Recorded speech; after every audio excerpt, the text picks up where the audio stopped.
Tampoco esperemos que haya una reversión de lo que ha comenzado a ejecutar la política monetaria en los Estados Unidos, que es un apriete monetario o un cambio de postura hacia una tasa de interés mayor y menor grado de liquidez en la economía. Todo eso son factores que si no vemos que cambian, pues entonces debemos pensar que la economía a nivel global va a tener una desaceleración y pudiera ser una recesión. Pero esa recesión, si se combina con inflación, estaríamos hablando de estanflación, que es el peor de los mundos. Estancamiento con inflación. Estancamiento con inflación, recesión con inflación sería el resultado, y obviamente que eso repercutiría de forma muy negativa para todo el mundo, pero en particular para la República Dominicana. ¿Qué es de esperar? Bueno, por una parte, hay que señalar que los Estados Unidos, el lado de consumo, que es el principal elemento de la demanda agregada, sigue creciendo. Si eso se manifiesta todavía en el segundo trimestre del año, es probable que para el segundo trimestre del año, pues la economía crezca. Si la economía norteamericana vuelve a contraerse en el segundo trimestre del año, entonces estaríamos hablando de recesión, porque se define recesión como 2 trimestres consecutivos de variación negativa del Producto Interno Bruto. Es decir, variación negativa del Producto Interno Bruto por 2 trimestres consecutivos define una recesión. Y eso es lo que habría que ver si ocurre. Si en los Estados Unidos ahora cae en este primer trimestre y en este segundo trimestre vuelve a caer, estaría técnicamente en una recesión.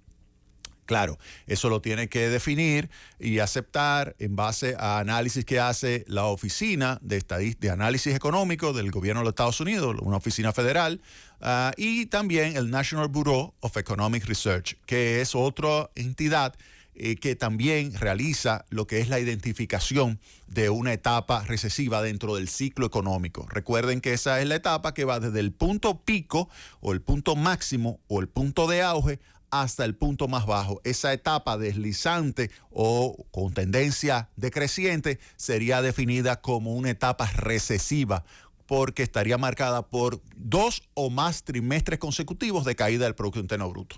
Ojalá que eso no ocurra, ojalá que eso no ocurra. Ahora, ya vemos que Estados Unidos cayó en el primer trimestre. ¿Qué podemos decir, por ejemplo, de Europa?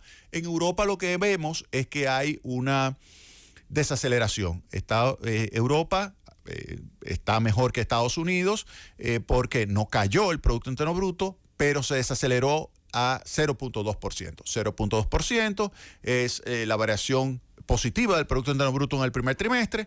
Es una variación positiva pero muy baja, y lo que se pudiera pensar es que ante lo que está sucediendo en Ucrania, ante los aumentos de los precios de los combustibles y la probabilidad de que disminuya la cantidad de combustible disponible, no solamente que el precio sea mayor, sino que la cantidad sea menor. Si la cantidad es menor y no hay rápidamente un sustituto de ese combustible, pues sin lugar a dudas entraría en recesión la economía europea, en particular Alemania, que es el principal elemento, motor de esa economía. Si Alemania entra en recesión, pues inmediatamente entraría en recesión Europa completa.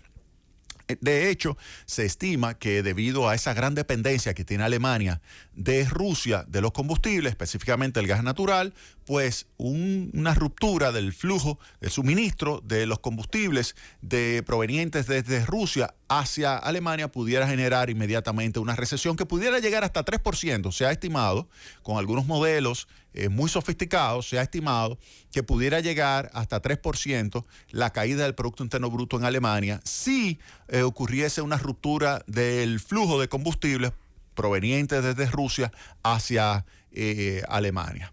Ese es un punto que hay que tomar muy en cuenta. Si eso ocurriese junto con lo que está viviéndose en Estados Unidos de una caída de la actividad económica, y a eso le añadimos también que China pudiera estar en una situación también de desaceleración importante de su actividad económica, pudiéramos pensar que a nivel global estaríamos a las puertas de una recesión. Si esa recesión